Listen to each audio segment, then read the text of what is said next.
Hi, everyone. Welcome to Dean's Chat, where we discuss all things podiatric medicine.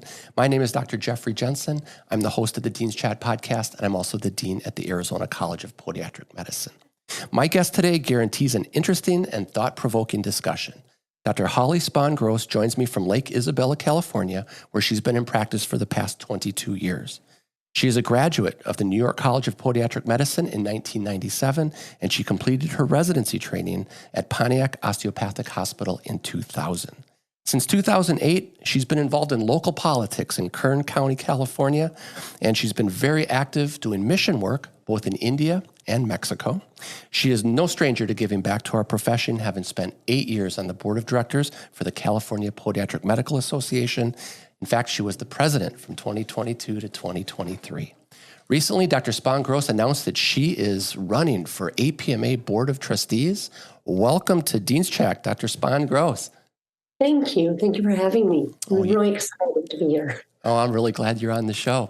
Holly, we go with first name basis because it's kind of a fireside chat feel. Is that okay with you? Sounds great. All right, Holly and Jeff it is. Well, where I wanted to start, I want to talk about your APMA running for the Board of Trustees, but I thought we would get some baseline things done first. I wanted to talk about your work environment in the rural area of California. So Holly, the first thing I'd like to ask you is, how did you find out about podiatric medicine? What motivated you to go into medicine to start with? Yeah, so I'm 9 years old. The doorbell rings and my parents answer the door, and my dad is a general surgeon. Immediately, it's my neighbor, and she has her child in her hand and is bleeding profusely from the forehead. So my dad immediately says, clear the kitchen table. We do our thing because we know the routine. But immediately my mom notices the blood and down she went. So he looks at me and says, Holly, you're going to be my assistant. And there I am. So I don the gloves, I get in, I learn about a sterile field. I immediately learn how to dab. I learn how to cut suture. I love it. I love every part of it. From that early of an age, I know this is what I want to do. And I had a lucky situation. My dad was basically I was in a preceptorship. I learned how to hold a glass. I went to rounds with him after church. I was in the OR by the time I was 16. And I knew that's what I wanted to do. But it was more than what you see on the outside. It was the internal feeling, that real meaningful, making a difference, changing lives, saving lives. So I'm all in, but guess what? There's an internal conflict, a battle within me.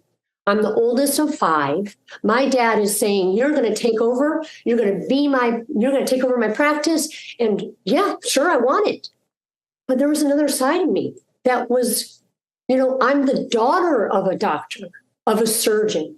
So I know what it's like to have family vacations just taken away, him having to turn around, us having to cancel, not being in events, making, your dad's not there. I didn't want that. And that was a struggle, a very difficult decision to say, I don't know if I want to do that. Well, podiatry fell into my lap. And I loved every minute of it. It was my field, a different field. It was something that I could call my own. And I couldn't live in his shadow anymore. And not in a negative way. He really, really loves what he has done his whole life. And we certainly appreciated and valued it. But I kind of needed my own thing. And I'm a runner. It just kind of worked. I had orthotics at 16 when I ran. How could I not? I mean, this was like a calling. It just happened. So there you have it. So here you are. So you were living in Michigan. You went to school in New York. You went back to Michigan for your residency program. And then did you ever imagine you'd be in California working in a rural setting? Never. That came along with my husband. He and I met in undergrad at Michigan State, and we both wanted to go into medicine to give back. And so that kind of had its own, meandering ways. Where are we going to end up? I literally felt I'm set. I have my dad, my sister's a doctor, my cousins. I did my residency there. I'm pretty well happy about where I'm going. I had Irv Cannett take over and help me in my practice. I mean, that was how we got through that, my residency, which was a whole nother story. But, the way it was, my husband had a National Health Service Corps scholarship, go to an underserved community. Well, I can go anywhere. Sure. California sounds pretty awesome. Sure. But we ended up in a community which is very, very underserved. And immediately, the needs are great. And you start to realize that if you don't stand up for these patients, no one is. They're almost forgotten. And that was a calling. It felt like I was able to fulfill something very important. It was a lot of work. Oh, absolutely. So I've been out to Lake Isabella and Lone Pine area, and it's so beautiful out there. But you're right, it's sparse. I imagine healthcare facilities and resources are not what you would find in Los Angeles, for example.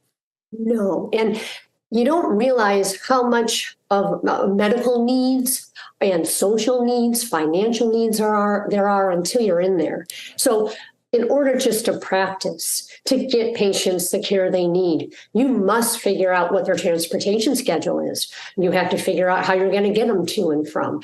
You need to know, are they going to be able to eat? Not what they're eating, but are they? Are they going to get their insulin? How are you going to get that for them? You are contacting primary care. You're calling all the agencies that give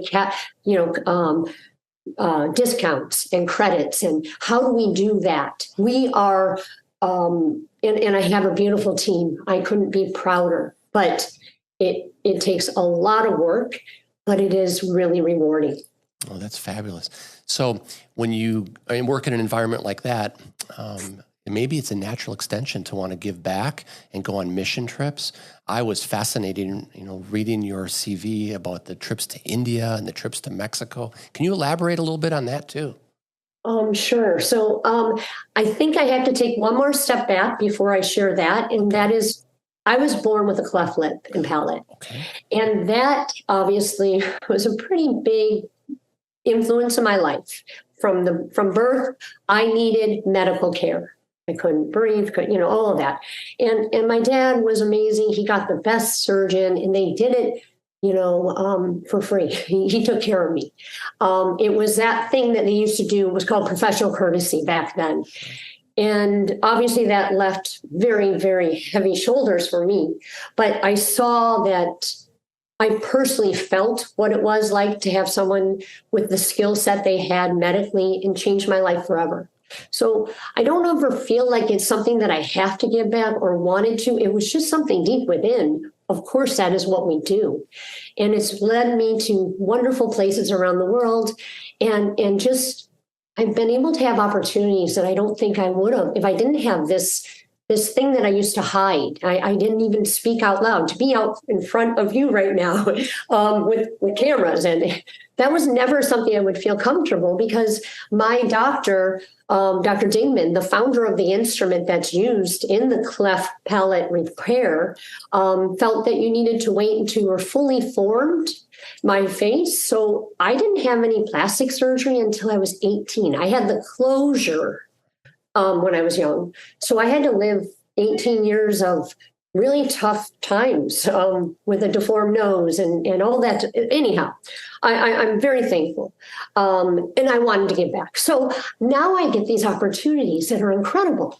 I go to Mexico. I haven't gone in a little while because of the drug cartel, that was getting a little bit unsafe.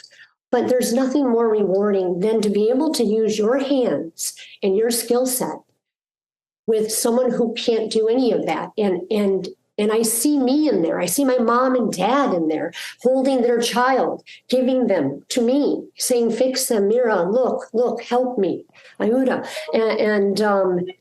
Well, it's just a wonderful experience. So that took me into other avenues. So I like to do philanthropic things. I love that. So I did India. I started with Rotary doing vaccines for polio vaccines, went to the slums of Calcutta and Uttar Pradesh and New Delhi, did that for years. And then I fell into a situation where I was able to help a school for children, for girls, because it was the highest human trafficking area. Although there's huge language difference, the eyes speak if you just are there. And it was more for me to show them, I'm here, I see you, and you're important enough, we're going to help. But what happened in those experiences, I've gone about 6 different times. They taught me more about humanity and about the gift of hope in the hopelessness. So we built a well, we helped the whole community, and then we built the school, and we went back each year, and it was incredible. So I do really encourage all of us to use your skills, because there are so many of us that don't get that luxury, and they need it, and never feel like you can't give something, because you can. Wow. The first thing that comes to my mind is you are a force to be reckoned with. I think that's awesome. I mean, you get a lot done and you put your mind to it and you make it happen. Congratulations. Wow. Yeah. Thank you. Let's shift gears just a little bit. You had mentioned that you're a runner. You were a runner when you were younger. You are in what is probably a trail running capital of the world in California, near Lone Pine, Mount Whitney, all the way up through Yosemite. Tell us about your running endeavors and what running does for you or means to you. And I know you're an ultra runner too, so it's nice to be in the same common company, because we know we are a little different. Let's just say that right now. So I ran my whole life. Another fun story. I'm 9 again, right? That was a big year for me, okay? 9 years old. My dad has a conference in Mackinac Island in Michigan. Great place, Fudge. It's a fun place. There are no cars, only horse and buggy. Well, they have the medical conference, his DO conference, had a run in the morning. So I told my dad, it was around the island. And I said, I want to run that. And he said, what are you talking about? You can't run around that island. I said, I want to do that. Wow. Yeah. So, I didn't have running shoes or anything, but I did it. It was an 8 mile, something like that. And I loved it. I loved every minute again. So that was something that I utilized my whole life. I was very good. That does sound braggy, but I can say that now because I'm not as good anymore. I wish I was that fast, okay? I did hold a record for almost 24 years at my high school still. And I got the this is really exciting.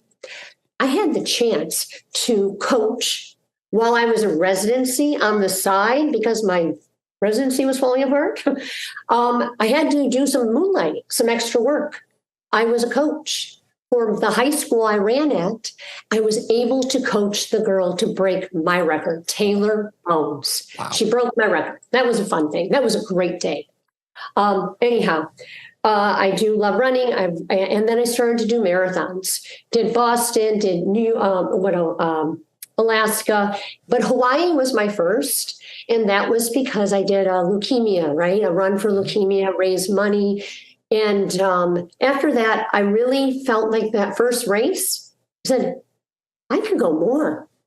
And that was a shock. I didn't think I'd feel that way. So lo and behold, after Boston, I never wanted to do it again. Sorry. Yep. There are people who love Boston. But that concrete, there was not one blade of grass, my neuromas, my heel pain, everything was going off, firing. So I'm glad I did it. It was a great experience. But since then, I've turned to something so much more beautiful, and that is trail running. I couldn't tell you how, I'm just so fortunate. In California, we have the amazing mountains. I live right off a trail that I can run 14 miles straight out, never see. There's nothing. It's just trail. We see mountain lions, right? We have to be careful of that, rattlesnakes and bobcats. But other than that, you're just really out there on your own.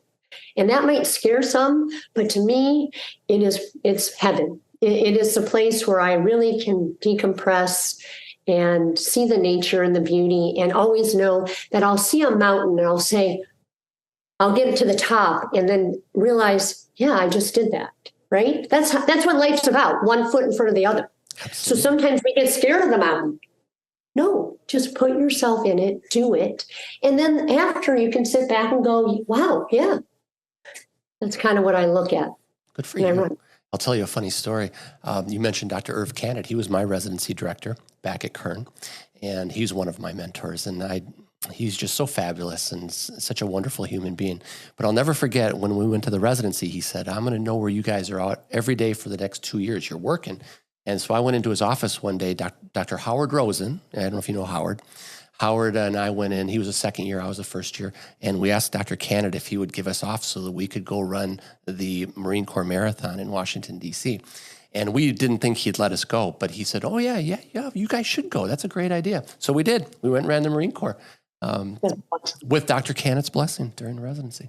It is a great thing to have. You need that. He's a big man and it can be overpowering, but he is amazing. He is wonderful. He is amazing.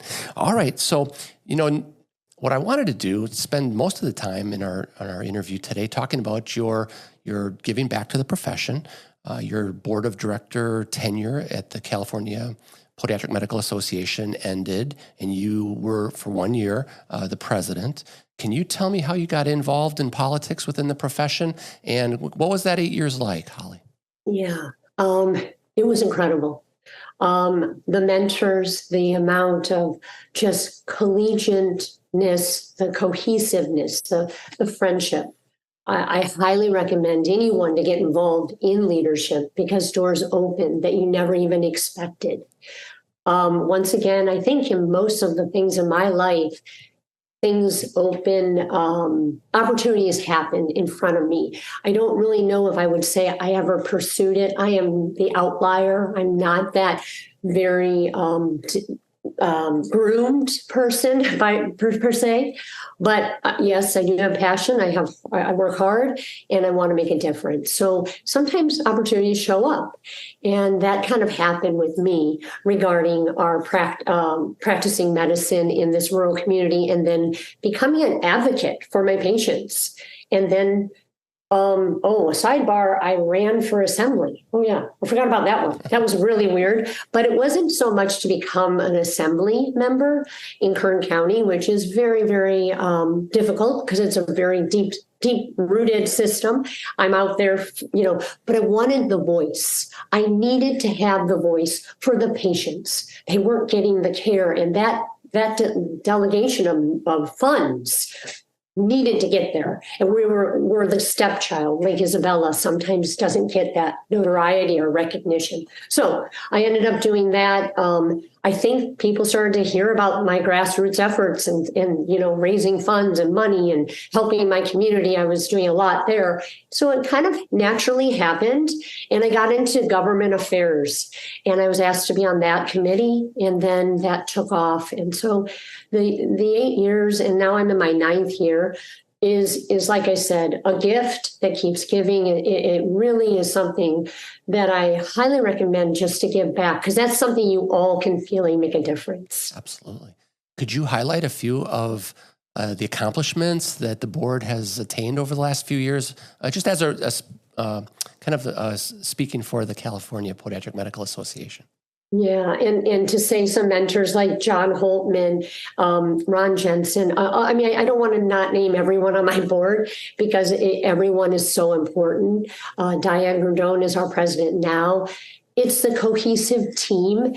And I think you have to look at what Dr. Holtman does. John is a mastermind. He's a chess player. He knows how to make those moves happen. And most of the things that we've accomplished is not because we just decided to do it. This took years of networking and building relationships. And he is an expert at that. And of course, everyone else. We stand on the shoulders of giants, is what we always say. So it isn't so much each year. Yes, we accomplish great things. We get bills passed. And I'm going to plug is Ryan Spencer is our lobbyist. And there's no other that I've ever met or come close to that can, he's super dynamic. You walk into the Capitol with him. There isn't one person who doesn't say, give him a high five. Hey, Ryan, how are you? I mean, he's a bodybuilder. He does all this other stuff, but he knows he works well with the lobby, with legislators. So he can ask at any point someone, would you author this bill on behalf of podiatry? Would you author? And that is something many states, unfortunately, don't have. So we covet him. He's a blessing. So some of the things, number one, AB 834 is something dear to my heart. Well, why? I'm going to share another story. My husband is an internist, hospitalist. He and I went out to California to pay back those years. And so we built a building. We built a practice, a multidisciplinary practice. And he does hospital work. He stays there. I stay in my place. I'm in the clinic. And we've done this for 22 years. But when we built that practice, first thing we find out, guess what? In California, podiatrists can only be 49% owner of a partnership with any other medical physician. So that felt really, really discriminatory. I was very upset. And we fought it. We tried to figure it out, but it just didn't make sense. I called my dad. Does that happen in Michigan? Well, I don't know. Every state's different. God bless you. And so basically, it just turns out that we kind of just went with it and thank God we have a great relationship, right? So I didn't feel threatened that I was only 49%, but you can tell my personality, I don't like it. Sure. I wanted to be 50-50 or 51. I'm doing the work. Anyhow, so we were running a multidisciplinary practice. I have internists, I have PAs. We had cardiology come up. We had GI. We were offering specialists to come up and stay and use our facility because of this community that needed it so direly. They couldn't drive the 45 miles down to Bakersfield, down to Canyon. So now, lo and behold, I'm on the board. Wait, maybe we can get something like this fixed. So that was what happened. And I'm really proud of that because, yes, it helped me personally, right? We finally got that. So 834 now, that happened during my presidency. And again, it's not me, but it is a team. And I know how that team works. And it's a lot of work. And you got to be willing. You got to be willing to jump and go to Sacramento. You got to go to Washington. You got to meet and rub elbows and have meetings and all of that. And it's important. Is it important? Heck yeah. So I would go and we got 834 passed, and that is a bill that allows DPMs to be equal partnership with DOs or MDs. Congrats. So, that's big time. That was big. That was fun. Yeah. Well, very good. So recently, and I don't know how recently, within the last month or so, right, you announced that you're going to run for the APMA Board of Trustees. Yes. And yep. And what does that entail exactly, Holly? What did you have to do to make the announcement, or what's the process? Well, I'm learning the process, to be honest. It is just getting your name out there. Normally, I think the typical classic response is that you are at the house. I've been there I think 6, this is 6 or 7 year. Maybe 6, I think. You go to the House of Delegates in Washington each year, and then we do what we do on a larger scale. Instead of just Californians, we are now looking at the United States. It's always been very impressive. I've always been alluring. It's alluring to be with just leaders like you, like just meeting all these different people that want to do the same thing. That's powerful. And so you have the whole delegation of every state represented. I find it fast. I love it. And so you normally set at that house, you will then declare that you would like to run. And that's how it goes. And then in March, we'll have the vote. I didn't know that I was going to do that. I was really focused on my presidency and doing all of that work and super excited.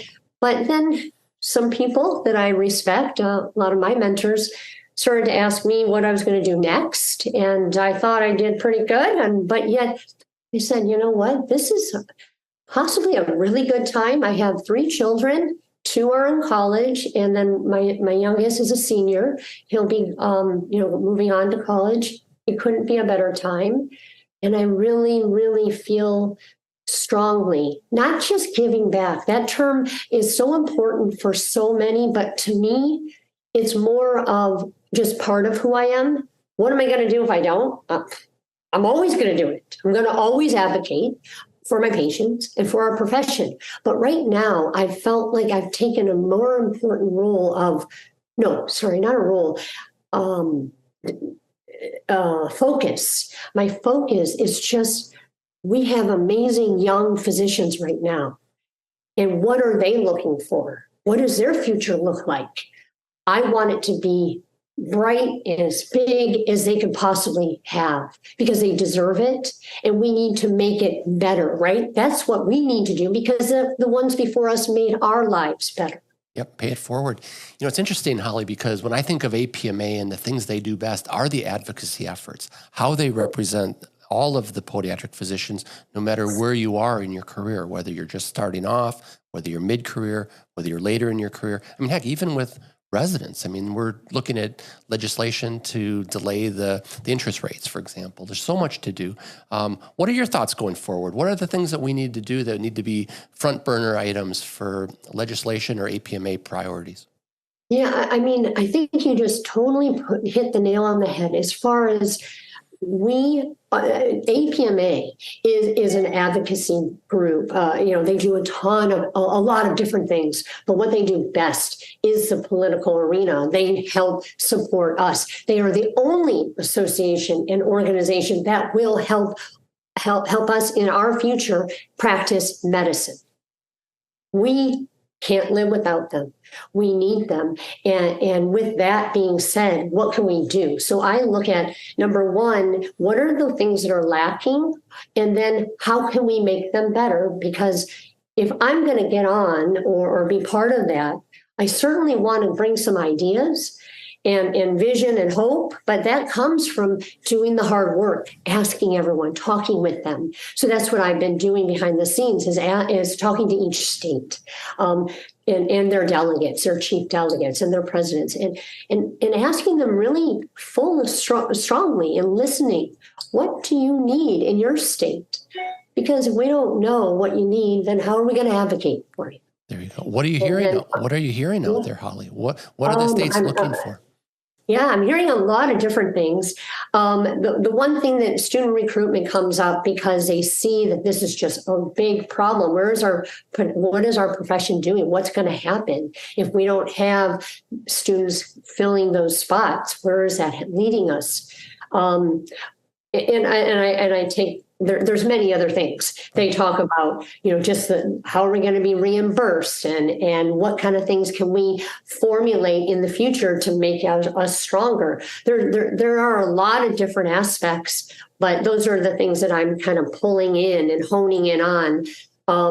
Because there's a lot out there that I'm not going to be able to tackle right away. But I think we as a team can, collectively. So what I'm focusing on is again, the student recruitment aspect. Of course, membership's important. And the number one thing is parity. Now, parity may be different in every state, but parity is equality. And we deserve it. We've fought very hard, and our forefathers and Irv Kennett and the people before him have fought hard to get us in those hospitals, to give us hospital privileges, to allow us to do HMPs, to allow us to be the physicians that we are. And our colleagues know it. They love us, and we love them. We are a team. No patient is treated with one physician. And yet, we are the stepchild again because of that lack of the R1 versus R3 categorization. And I think that every state has to come to their own, this is not something that everyone can do, but I think that we have to have that vision of the unity of bringing us all together to see that happen for the future for our youth. I agree with you. I think bringing this all together is so important. And I think that there's areas where we can do that. One of them, and I don't mind sharing with you, is I'm part and parcel in my role with AA. I'm the chair at the American Association of Colleges of Podiatric Medicine, is we're doing all the student recruitment initiatives also. One of our challenges is when we go into a college, not only are we recruiting students, but we're helping define what podiatric medicine is. We're educating them about the profession. One of the things that I hear throughout the profession is we need a branding exercise. We need to know who we are so that when we go to those colleges, we're not trying to educate students about podiatric medicine. We're just trying to recruit them to come to our school. What are your thoughts on branding the profession? I love it. And before even this podcast, I said, I need to do a little more research. I'm going to talk to those that know and have a pulse, right, on this issue. I can say what I think, but I'm kind of not, I'm out there. I've been out for so many years. What about the young ones that understand? And that's what I've always advocated, of bringing in a team outside the box. Let's find out what they think and put them front and center. So I did ask my students, I asked my residents in my first and second year out, and we have this team that we've built over the years, right, as relationships. I call them up. What do you think? So number one, branding. We are still at a situation where they don't even know who we are, like you said. And that has to happen. We have to start somewhere. So there's a couple of thoughts. Number one, we need to be somewhere in the media. Number one, training the lay people to know that we are physicians, that we do surgery. And and we have done a few things. I think Ebony Vincent is one of my very dear friends, and she's on the board, and she's done amazing work with what she is doing in the media, showing what we do on a regular basis. And there's others as well. And that is really great. But you know what I'm thinking, and this came up, my husband and I were talking about it. You see Grey's Anatomy, you see other ER, whatnot. Wouldn't it be great if they had an offshoot and we could pitch this? Who in California, we are the closest to Hollywood possible, right?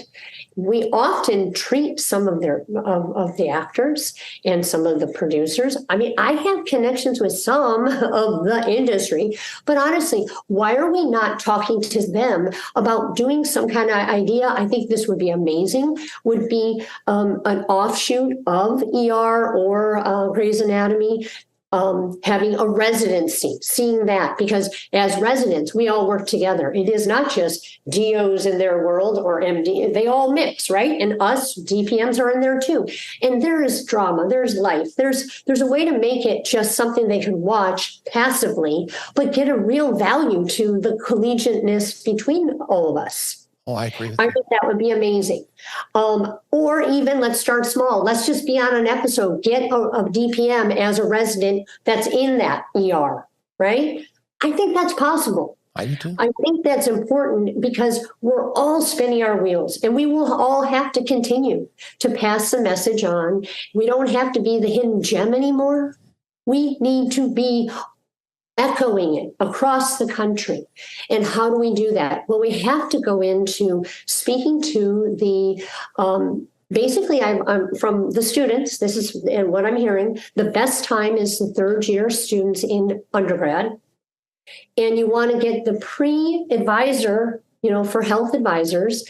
We have groups that they also have conferences, and we can speak to them. And I think that's what we're doing. John Leibowitz has been amazing. John's awesome. Eric Stamps is our other dean up in California. We have two schools, and we're all working hard to how do we tap in, because does it make sense? DOs, MDs are flourishing with applications. Why are they not trickling down towards us? And I'm not saying we should have down those, but we just don't have enough. It doesn't make sense. Right. Why are they going MP or PA, but they're not doing ours? It's not because we don't have an amazing profession. It is not. Our profession is amazing, Holly, and I would say that the reason being is we're not on the radar screen. Right. Even 30 years ago, when I was looking at podiatric medicine, I didn't realize it wasn't an off branch of MD or DO. And I'm interviewing students today, and they said, well, I never found out about podiatric medicine until last year, or my mom was treated by a podiatrist. It's always the same old story. I think we have to create an environment where the United States of America knows what a podiatrist is and demands being treated by them. Yep. Treated by them. And I think that's excellent. And I feel like APMA could be that champion of that. That's where I'm going with this. Yes. It has the funds. And I think that's really a great idea. Yes, it costs a lot of money, but is it worth it? Yes. We need to be on the radio being plugged every second. But where we can get our biggest bang for our buck from the students, again, and residents, is the pre-health clubs. The opportunities are endless. And that is something that we found when I was president, we tapped into. Like I said, the team that we have in California, lots of innovation, lots of young ideas and getting us on TikTok and let's get an Instagram account and let's blow that up. And we did, right? Well, that's what's happening. That's how you start to, the younger ones are all reading this is how they talk and communicate. And so what I found was that you can get connections with the clubs. They'll allow you to come in, and that's where they'll have their first inkling of what we do. And that's super important. And I know that years ago, and some of my mentors are going to be mad at me, they love to say that it's all about job shadowing. I kind of have a problem with that. First, it's really hard to get to that point, but if they do, you're right, they're in. There are some of those times, and I hate to say it, there are some of those times when if it isn't a great day, they might go, God, is that all they do? So you got to have someone who's diverse and dramatic and doing surgery and all that. That's important. It can't just be job shadowing. And I share that from a personal experience, not from podiatry. But remember, I'm going to be the surgeon in my family. So I was in my dad's general surgery office, and all I saw was nothing glamorous, let me tell you. Okay, yes, they all have this prestige of being surgeons. We all are working on one thing, the human body, which is not always as glamorous as we would like, right? They say, oh, feet. Well, I'm going to say some other parts aren't even great either. But I mean, every part is great, whatever you want to say. The point is, I would work in different offices. I did family practice. I worked as many in my dad's friends' offices. And I'm telling you, if you don't have the passion, it doesn't matter. It can be boring because that's not what we do. We don't go into medicine so we can cut toenails or even, yes, we love surgery, but the entire process of helping a patient, changing their life. I mean, what better thing can we do to allow a runner to come in who's hobbling and you made them feel better and now they can get back to what they love best? Absolutely. You save their foot so that they don't have the amputation, and their family is so thankful because they're diabetic and could have lost their life. Those are what do it. And we have that. That's all that's needed. And we would have a full, I think that our applications would be full if we could find a way to get that information out. Yep, I'm with you. I think it's interesting because we are doing a bunch of initiatives throughout AA and all the 11 colleges, and a lot of the leaders in our profession, whether it's the American Board of Foot and Ankle Surgery, American College of Foot and Ankle Surgeons, American Board of Podiatric Medicine, everybody's behind it. And I think the general consensus is exactly what you said. We need to shadow, but you got to shadow the right people at the right time. And so we're working on that. And I think it's important because when we go into a university setting and we're working with the student professional clubs and we're working with the faculty advisors and the career advisors, they need to have a doctor that they know down the street from the university where the student can go and get that awesome experience. So it's incumbent upon us as a profession to grease the skids to make that happen and give the students that awesome experience. But oh boy, I'll tell you, I've heard lots of stories about students going into offices, and it's not just DO or MD or DEO or DPM. It's any profession. You better visit with the right people to get the right perspective. So you're right. Yeah, it is so true. Very good. So let's talk about underserved areas, the ways that APMA could potentially make a difference down the road. Where are the needs? How does that happen? How does that go through legislature to open people's eyes to the needs of the American public in these rural areas? I love that. Thank you. There's a lot there. And again, it's the same battle that we fight with what is a podiatrist as I deal with what is rural medicine. What does it need? There are so many needs and there's so much that can be done. No one knows. No one hears about it. We're always in those back rooms and they just don't realize. I think that the APMA could do amazing work and does. They already do. But I feel that National Health Service Corps, NHSC, which is what my husband got a scholarship for, I feel like we need to be part of that. And they don't like to do specialists, but they've made exceptions. And what I have come to find out is Michael King, Dr. King, who was a APMA past president, great guy. He told me he had this same scholarship. I was like, whoa, back in 1970 something. Well, why can't we try to find a way to get that again? So again, that's politics. That's what I love. And I'm already doing this. Like if I can get that going, I'll tell you why. It will change the dynamics. Because right now, rural medicine in every state is depleted of their natural resources. There are no physicians. We're losing every day more and more. And now their needs aren't being met. So they're coming into the ER they're being treated in the ER for all of these things that normally a primary care physician would have. There aren't need anymore. There's a doctor shortage. It said in 2030, we're going to lose another 139 million doctors. Is that wrong? Maybe 1,000. 139,000. I apologize. My numbers. But we can't afford to. And yet, so there is hustle and bustle. How do we fix that? And we are utilizing MPs and PAs, and that's not a bad thing. We need more of them. We need more nurses. We need more employees to work. Every aspect is a shortage. So what we in rural medicine have to do is always think outside the box. And I did want to share something. This is an offshoot. Sure. I apologize. No apology necessary. Okay. So what happens is I'm always trying to think, how do we survive?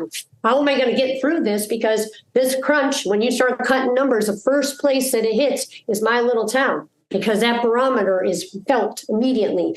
When you cut any social needs and they don't get it, patients are devastated immediately. They can't eat, they can't get utilities paid, they are freezing, all of those things. So I was reading a book on the futurists. It was a futurist book, and it's because of this whole AI, right? We have to realize it's here to stay. It's not leaving. So how do we deal with this? So it was the book, I can't recall, I feel like it was called The Loss of Jobs, something like that. I can find out what it is, but it's an incredible book. And what they did was they talk about the history, and the history such as the agrarian society and era was probably around 1700 to 1900. And the people that were successful and won were people who were landowners. And then all of a sudden we get into the industrial era. And that again were the corporations. And so that's how our society worked, and they were the ones that flourished. Then we got into the 2000. That was the technology era and the information era. That's internet. That's when things started to boom. That's when I think lives like yours, being a dean, the schools were flourishing, because that's what was making money. That was being supported in our society. Right now, we're going through a major shift in 2020 and onward. AI has come in and said, oh my gosh, they're taking our jobs. What's going to happen? Well, I think we can look at it two ways. The new era is called entrepreneurship. And I find that so fascinating, because all of these young ones understand. They're trying to find a second job. How can we do this, or what can we do different? And after COVID, right, we all started to think, what are we going to do? The people that survive, the people that are successful, are the ones that can navigate and adapt. When you get big organizations, big institutions, it's hard to move the Titanic. It doesn't go fast. But when you are an entrepreneur, when you see that, when you are able, you can make changes that can allow you to flourish. And the reality is, we must think that way. And I think podiatry has a great opportunity here, because we aren't that big. I want to be bigger, but we're not.